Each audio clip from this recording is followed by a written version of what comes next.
နောက်တစ်မှုမှာဖုံးဆက်လာတဲ့သူကတော့စွန်းအားတယ်လို့နာမည်ရတဲ့9နှစ်အရွယ်ကောင်းလေးတစ်ယောက်ပဲဖြစ်ပါတယ်။အိမ်မှာအမေဖြစ်သူစီကနေဓာတ်ထိုးခံရတယ်ဆိုပြီးသတင်းပို့လာခဲ့တာပါ။စင်းကပ်မရှိတဲ့ဖုံးဆိုတော့အစာပိုင်းမှာရဲတွေကဒါဟာလာနှောင်းနေတဲ့ပြက်လုံးတစ်ခုလိုပဲထင်ခဲ့ကြပေမဲ့ကလေးရဲ့အသက်ရှူတန်းကပြင်းပြင်းထန်ထန်ထွက်ပေါ်နေတာကိုကြားရတာကြောင့်စွန်းအားတယ်က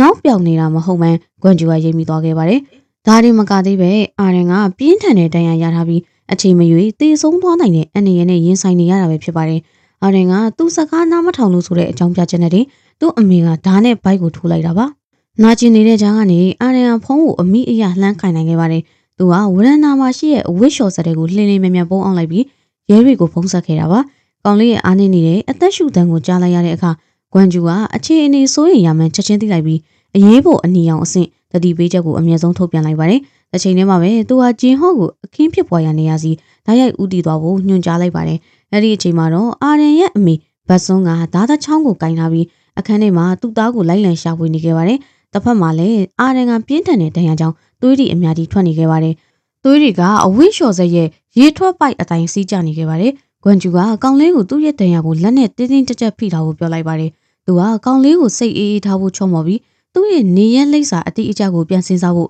တိုက်တွန်းခဲ့ပါတယ်။စွန်းအာရင်ကတော့မရေမရပဲဖော်ပြနိုင်ခဲ့ပါတယ်။သူကဝရဏနာကနေအဖြူရောင်အဝိလျှော်စက်ထဲမှာပုံနေရလို့ပဲပြောခဲ့တာပါ။တိကျတဲ့အချက်အလက်ကိုမရနိုင်တာကြောင့်ဂွမ်ဂျူကသူ့ရဲ့ချင်းကပ်ပုံကိုပြောင်းလဲလိုက်ပါတယ်။သူကပြတင်းပေါက်ကနေအပြင်ကိုလှမ်းကြည့်တဲ့အခါပုံမှန်အားဖြင့်ဘာတွေမြင်ရလဲဆိုတာကိုကောင်းလေးကိုမေးလိုက်ပါတယ်။အာရင်ကအပြင်ဘက်မှာအနီရောင်အုတ်နေရန်အဆောက်အုံတွေရှိရလို့ပြောပြလိုက်ပါတယ်။ဒီသဲလွန်စားကိုအခြေခံပြီးဂွမ်ဂျူဟာအိုယွန်းဟို43ရပ်ကွက်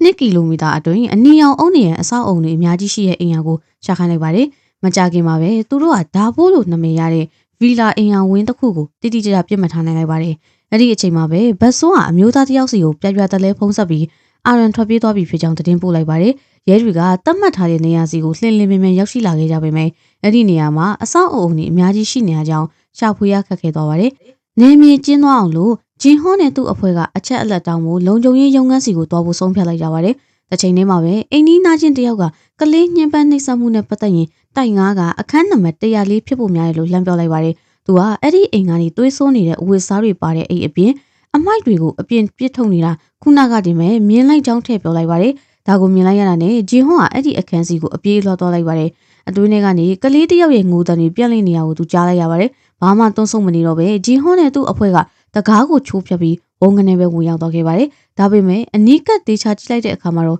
ကလေးကိုထမင်းကျွေးနေတဲ့မိခင်တယောက်ကိုပဲတွေ့လိုက်ရပါတယ်။အမှုကတော့လမ်းစားပြောက်သွားပြန်ပါတယ်။အဲ့ဒီအချိန်မှာပဲအာရန်ကနောက်ထပ်အသေးစိတ်အချက်အလက်တစ်ခုကိုပြပြခဲ့ပါတယ်။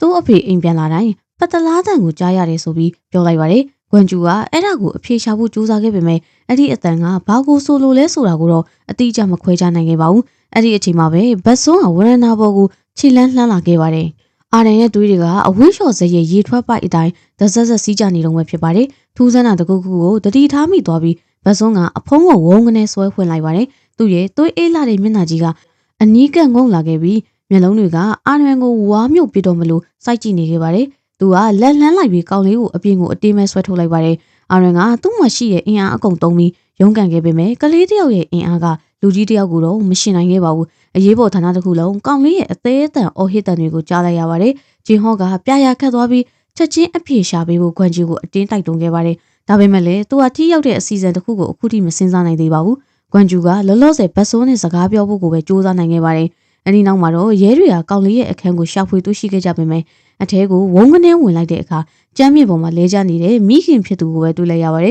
။ဘတ်ဆိုးရဲ့မျက်လုံးတွေကကြောင်တောင်ဖြစ်နေခဲ့ပြီးစကားတစ်လုံးမှလည်းမဟာခဲ့ပါဘူး။အနည်းငယ်ဖြောင်းပြပြီးတဲ့နောက်မှာတော့ဂွမ်ဂျူကမိခင်ဖြစ်သူကိုနောက်ဆုံးမှစကားပြောအောင်လုပ်နိုင်ခဲ့ပါတယ်။ဒါပေမဲ့ဘတ်စွန်းဖွင့်ဟလိုက်တဲ့အချက်အလက်ကလူတိုင်းကိုသွေးထဲထိစိတ်သက်သွားစေပါတယ်။အာရန်ကိုအဖိုးအိုတယောက်ကခေါ်ဆောင်သွားခဲ့တာပဲဖြစ်ပါတယ်။အဲ့ဒီအဖိုးအိုကကလေးတွေကိုမကြာခဏညှဉ်းပန်းနှိပ်စက်လေးရှိတဲ့ရက်ဆက်ကြမ်းကြုတ်တဲ့လူတစ်ယောက်ပါဘတ်စွန်းကသူ့ကလေးအများကြီးကိုပြုစုပြောထောင်ခဲ့မှုပေမဲ့အားလုံးကအဲ့ဒီအဖိုးအိုရဲ့ညှဉ်းပန်းနှိပ်စက်မှုကြောင့်တည်ဆုံးသွားတယ်လို့ဝန်ခံခဲ့ပါတယ်။ဒါကိုကြားလိုက်တာနဲ့ဂျင်ဟွန်ကအကူအညီတောင်းဖို့လုံခြုံရေးရုံးခန်းစီကိုအပြေးသွားခဲ့ပါတယ်။သူကလုံခြုံရေးဝန်ထမ်းကိုအသက်ကြီးအဖိုးအိုတယောက်ကောက်လေးကိုခေါ်ပြီးဒီကနေဖြတ်သွားတာမြင်မိလားလို့မေးလိုက်ပါတယ်။လုံခြုံရေးဝန်ထမ်းကတီတီငြိမ်ငြိမ်ပဲရှိနေခဲ့ပြီးဂျင်ဟွန်ကိုမလောဖို့ပြောလိုက်ပါတယ်။သူကအေးအေးသက်ပလင်းကိုအရင်ကောင်အောင်တောက်ဖို့နဲ့ပြီးရင်တူတူလိုက်ရှာပေးမယ်လို့အကြံပြုလိုက်ပါတယ် ဂျင်ဟော့ကတော့ဘာမှတန်တရားမဝင်ပဲအဲ့ဒီအေးကိုယူတောက်လိုက်ပါတယ်။အဲ့ဒီနောက်မှာတော့ချက်ချင်းဆိုသလိုပဲလုံခြုံရေးဝန်ထမ်းကဂျင်ဟော့ကိုအင်ယာဝင်းရဲ့မြေအောက်ခန်းစီခေါ်ဆောင်သွားခဲ့ပါတယ်။ဒါပေမဲ့သူတို့အောက်ကိုဆင်းသွားတဲ့အချိန်မှာဂျင်ဟော့ကရုတ်တရက်မူးဝေလာခဲ့ပါတယ်။သူ့ရဲ့အမြင်အာရုံတွေပြာဝေသွားပြီး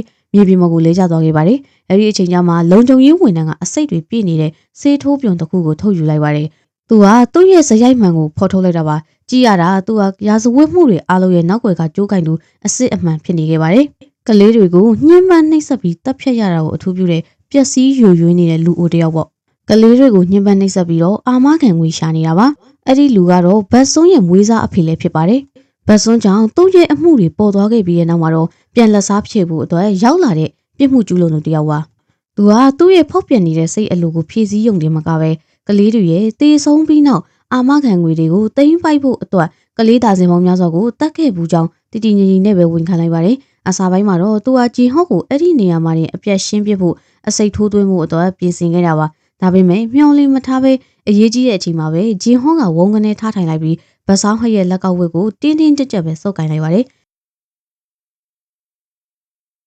ဂျင်ဟော့ကသူ့အိတ်ထဲကနေဖုန်းတစ်လုံးကိုအေးအေးဆေးဆေးပဲထုတ်လိုက်ပါတယ်။အဲ့ဒီဖုန်းထဲမှာတော့အဖိုးအိုရဲ့ရုံမာတဲ့ဝန်ခံချက်စကားလုံးတိုင်းကိုအတန်သွင်းထားပြီးဖြစ်ပါတယ်။ဒါတွေအားလုံးကဂျင်ဟော့ဆင်ထားတဲ့ထောင်ချောက်တစ်ခုဖြစ်နေခဲ့ပါတယ်။ဂျင်ဟော့ကအေးကိုယူလိုက်တဲ့အချိန်မှာအမိုင်ပုံထဲမှာစွန့်ပစ်ထားတဲ့အိတ်ဆေးပလင်းကုန်ကိုလင်းလင်းမြဲမြဲပဲတတိထားမိခဲ့ပါတယ်။တခုခုမှောင်ယွင်းနေပြီဆိုတာကိုရိပ်မိသွားပြီးသူကတောက်ချင်အောင်ဆောင်လိုက်ပြီးအရာအားလုံးကိုတိတ်တဆိတ်ပြန်ထွေးထုတ်ခဲ့ပါတယ်။အဲဒီနောက်မှာတော့ဂျင်ဟော့ကအခွင့်အရေးကိုအသုံးချပြီးအဖိုးအိုကိုအနိုင်ပိုင်းလိုက်တာပဲဖြစ်ပါတယ်။အခုအရေးအကြီးဆုံးတာဝန်ကတော့အာရန်ရှိနေတဲ့နေရာကိုရှာဖွေဖို့ပါပဲ။ဂျင်ဟော့ကသူ့ရဲ့အပြန်အလှန်စကားပြောဆက်ကိုဌာနချုပ်စီကိုချက်ချင်းချိတ်ဆက်လိုက်ပါတယ်။လိုင်းမီယာနဲ့ဂွမ်ဂျူကဆက်ကိုအမြင့်ကြီးမြောက်ထားဖို့သူ့ကိုတောင်းဆိုခဲ့ပြီးထွက်ပေါ်လာတဲ့အတန်တက်တဲ့လေးတွေကိုအခြေခံလိုက်ပါတယ်။သူကကောင်လေးရဲ့တီနေရာကိုစတင်ပြီးတွေးစားလိုက်ပါတယ်။အစောပိုင်းမှာတော့ဂွမ်ဂျူဟာအာရန်ကိုအရှုံးမပေးဖို့နဲ့အတန်ထွက်ပေါ်လာအောင်လို့အနီးနားကအရာဝတ္ထုတွေကိုသူ့ရဲ့လက်ချောင်းလေးတွေနဲ့အဆက်မပြတ်တောက်နေဖို့တိုက်တွန်းထားခဲ့ပါတယ်။ဒီအချက်ကြောင့်ပဲသူကလမ်းကြောင်းကိုတိတိကျကျပြစ်မှတ်ထားနိုင်ခဲ့ပါတယ်။သူ့ရဲ့လမ်းညွှန်မှုအောက်မှာဂျင်ဟော့ကဆက်လက်လှုပ်ရှားခဲ့ပါတယ်။သူကဘယ်ဘက်ကိုကွေးလိုက်ညာဘက်ကိုကွေးလိုက်နဲ့နောက်ဆုံးမှာတော့နေရန်ကြီးတစ်ခုရဲ့ရှေ့မှာရက်တန့်သွားခဲ့ပါတယ်။ဂွမ်ဂျူကအာရန်ဟာဒီနေရန်ရဲ့နောက်ွယ်မှာတေချာပေါက်ရှိနေရလို့စွပြောလိုက်ပါတယ်။ဒါပေမဲ့ဂျင်ဟော့ကတော့တစ်ဖက်ချမ်းကဘာအတမ်းမှမကြားရတာကြောင့်တန်တရားဝင်နေခဲ့ပါတယ်။ဒါပေမဲ့လေဒါကကြက်ရှိနေတဲ့တခုတည်းသောမျှော်လင့်ချက်ဖြစ်နေပါတယ်။ဂျင်ဟော့ကအကောင့်ထဲဖော်ဖို့ဆုံးဖြတ်လိုက်ပြီးသူကလက်ထဲကသူ့ကိုစုပ်ကိုင်လိုက်ပြီးအပေါက်ကြီးတစ်ခုပွင့်ထွက်သွားတဲ့အထိနေရန်ကိုအထက်ထပ်ထုရိုက်လိုက်ပါတော့တယ်။သူ့ရဲ့ဓမီနဲ့အသွေးနဲ့ကိုလှမ်းကြည့်လိုက်တဲ့အခါမှာတော့နောက်ဆုံးမှာအာရန်ကိုမြင်လိုက်ရပါတယ်။ကောင်လေးကတန်လောင်အိမ်တစ်ခုထဲမှာပိတ်မိနေတာဖြစ်ပြီးတန်နိုင်တွေကိုသူ့ရဲ့လက်ချောင်းလေးတွေနဲ့အဆက်မပြတ်တောက်နေတော့မှာပဲ။နှစ်ဖက်စလုံးရဲ့ဇွဲလုံးလာကြောင့်အာရန်ကိုဘေးကင်းလုံခြုံစွာကယ်ဆယ်နိုင်ခဲ့ပါတယ်။ရုံမာတဲ့အဖိုးကြီးကတော့ဖမ်းဆီးခြင်းခံလိုက်ရပြီးထောင်ဒဏ်တကျွန်းစီရင်ချမှတ်ခြင်းခံလိုက်ရတာကြောင့်သူ့ရဲ့ကြောက်မက်ဖွယ်ရာဇဝတ်မှုကွင်းဆက်ကြီးပြီးဆုံးသွားခဲ့ပါတယ်။အမှုကတော့ဒီနေရာမှာပဲပြီးဆုံးသွားပြီလို့ထင်ရပေမဲ့ရာဇဝတ်မှုရဲ့နောက်ွယ်မှာတော့တကယ်အမှန်တရားကအခုမှပဲစတင်ပြီးပေါ်ပေါက်လာပါတော့တယ်။လွန်ခဲ့တဲ့3နှစ်ကအိမ်မပျော်နိုင်ဖြစ်နေတဲ့အမျိုးသားတယောက်ကရည်ရွယ်ချက်မရှိပဲရှောက်သွားနေခဲ့ပါတယ်။သူကလေးလံနဲ့တန်လုံးတစ်လုံးကိုကင်ထားပြီးသူ့ရဲ့နောက်ထပ်သားကောင်ကိုရှောက်ဖွေနေခဲ့တာပါမကြခင်မှာပဲသူကလမ်းမပေါ်မှာအမျိုးသမီးတယောက်ကိုဝင်တိုက်ခိုက်မိခဲ့ပါတယ်အဲ့ဒီအခင်းဖွားရနေရာကိုလမ်းလျှောက်လာတဲ့ရဲအရာရှိကမတော်တဆမြင်သွားခဲ့ပါတယ်ချက်ချင်းဆိုသလိုပဲရဲအရာရှိကတန်တရားရှိသူနောက်ကိုလိုက်လံပြီးဖမ်းဆီးခဲ့ပါတယ်ကဲမကောင်းစွာနဲ့ပဲသူ့ရဲ့အသက်အရွယ်ကြီးရမှုနဲ့ကြာဆင်းလာတဲ့ခန္ဓာရည်တို့ကြောင့်ရဲအရာရှိကတဖြည်းဖြည်းနဲ့နောက်ကျကျန်ခဲ့ပြီးတရခန်ကိုလွတ်မြောက်အောင်ခွင့်ပြုပေးလိုက်ရပါတယ်လိုက်လံဖမ်းဆီးနေစဉ်အတွင်းမှာရဲအရာရှိကဝတ်ဆောင်ပြေးဝတ်ဆင်ထားတဲ့အမျိုးသားတယောက်ကိုမတော်တဆဝင်တိုက်ခိုက်မိပါတယ်။သူကတောင်းပန်မှုရည်ရွယ်ခဲ့ပေမဲ့အဲ့ဒီအမျိုးသားရဲ့လက်ဝှေတွေမှာသွေးတွေပြီးကျန်နေတာကိုရုတ်တရက်တတိထားမိလိုက်ပါတယ်။တခုခုမှားယွင်းနေပြီဆိုတာကိုရိပ်မိသွားပြီးရဲအရာရှိကသူ့ကိုစတင်မေးမြန်းခဲ့ပါတယ်။ဒါပေမဲ့သူဘာမှမလုပ်နိုင်ခင်မှာပဲအဲ့ဒီအမျိုးသားကဥအောင်တိုက်ခိုက်လိုက်ပြီးရဲအရာရှိကိုမြေပြင်ပေါ်လုံးထွေးလဲကျစေခဲ့ပါတယ်။ဒါပေမဲ့ရဲအရာရှိကတော့အားနေတဲ့သူတယောက်မဟုတ်ပါဘူး။သူကသူ့ရဲ့ခန္ဓာကိုယ်ကိုလှည့်လည်မြန်မြန်လှည့်ပြီးအင်အားသုံးပြီးတော့တစ်ဖက်လူကိုပြန်လှန်မောက်လိုက်ပြီးတဲ့နောက်တန်တရားရှိသူကိုဖိနှိပ်ထားလိုက်ပါတယ်။သူကအနိုင်ပိုင်းလိုက်ပြီလို့ထင်ရပေမဲ့မမျော်လင့်ထားဘဲနဲ့အဲ့ဒီသစိန်ကသူ့ရဲ့ခြေထောက်ကိုလှမ်းကန်လိုက်ပါတယ်။သူကရဲအရာရှိကိုပြင်းပြင်းထန်ထန်ကန်ထုတ်လိုက်ပြီးတဲ့နောက်မှာတော့နောက်ကိုလွင့်စင်သွားခဲ့ပါတယ်။အဲ့ဒီအချိန်မှာပဲရဲအရာရှိကအရေးပေါ်ဌာနမှာရှိနေတဲ့သူ့သမီးဂွမ်ဂျူနဲ့ဖုန်းပြောနေတော့မှဖြစ်ပါတယ်။အခင်းဖြစ်ပေါ်ရနေရကထွက်ပေါ်လာတဲ့အတန်တိုင်းကသူ့ရဲ့နားထဲကိုဓာတ်ရိုက်ရောက်ရှိနေခဲ့ပြီးဘာမှမလုပ်နိုင်မဲနားထောင်နေရုံကလွဲလို့တခြားမရှိခဲ့ပါဘူး လူတော်သမားကသူ့အဖေရဲ့ကော်လက်ကိုဆွဲကန်လိုက်တာသိရတဲ့အခါခွန်ကျူတယောက်ထိတ်လန့်တုန်လှုပ်သွားခဲ့ပါတယ်။သူကလက်ထဲကတန်လုံးကိုတွေးအေးအေးနဲ့မြှောက်လိုက်ပါတယ်။အဲဒီနောက်ကြောက်မက်ဖွယ်ကောင်းတဲ့အင်အားနဲ့အတူထူချလိုက်ပါတော့တယ်။ပြင်းထန်တဲ့ထူးရိပ်တန်ကြီးကဟိမ့်ထွက်သွားခဲ့ပါတယ်။ရဲအရာရှိကပြင်းပြင်းထန်ထန်နာကျင်စွာနဲ့မြေပြင်ကိုလဲကျသွားတာပေါ့။ဒါပေမဲ့လည်းလူတော်သမားကဒီမာရင်ရက်မသွားခဲ့ပါဘူး။သူကဘာတွန်းဆုံးမှုမှမရှိပဲရဲရဲဆက်ဆက်ဇက်တိုက်ကိုထူရိုက်နေခဲ့ပါတယ်။စကားပြောဆက်ကနေစဉ်ဂွမ်ကျူကသူ့အဖေနှိပ်စက်ညစ်ပန်းခံရပြီးတိတ်ဆုံးသွားတဲ့အချိန်တိုင်းကို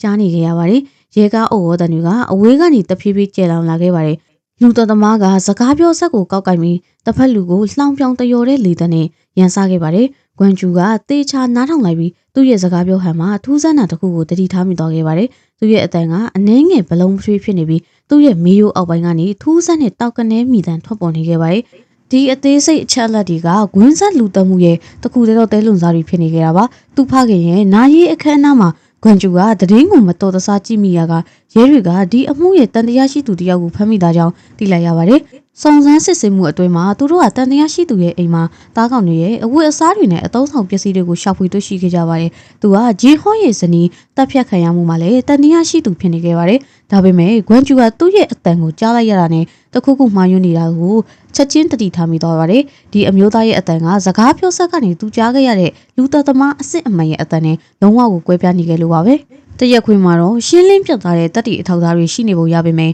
ဖန်ဆီးထားတဲ့တနည်းအားရှိသူကလူသက်သမားအမှန်မဟုတ်တဲ့အကြောင်းဂွမ်ကျူက